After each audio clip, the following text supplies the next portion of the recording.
Influenced by the Romantic nationalist movement sweeping Europe at the time, they became obsessed with the idea of preserving what they believed was the ancient soul of the German people, its oral tradition. They weren't alone. During the early 19th century, Germany wasn't a unified country. It was a fragmented region of independent kingdoms, duchies, and territories. National identity was weak. German intellectuals began looking for unifying cultural elements, and they found it in folklore. Oral tales, legends, superstitions, and myths were seen as the purest expression of the people's spirit.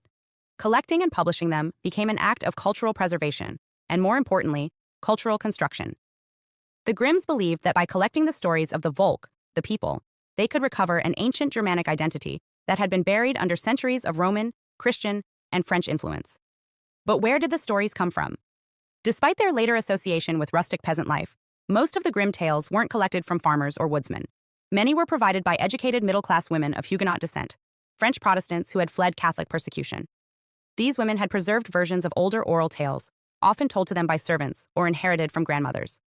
The Grimms recorded, edited, and sometimes merged different versions of these tales, framing them as ancient Germanic remnants even when their sources were clearly multicultural. This is important. The Grimm tales were never purely German. They contained fragments of Slavic, Celtic, Scandinavian, Middle Eastern, and classical mythology. Themes of transformation, magical bargains, blood rituals, and enchanted tests were universal. But the brothers' goal was to root them in German soil. And in doing so, they altered the tales to align with emerging cultural, political, and religious ideals.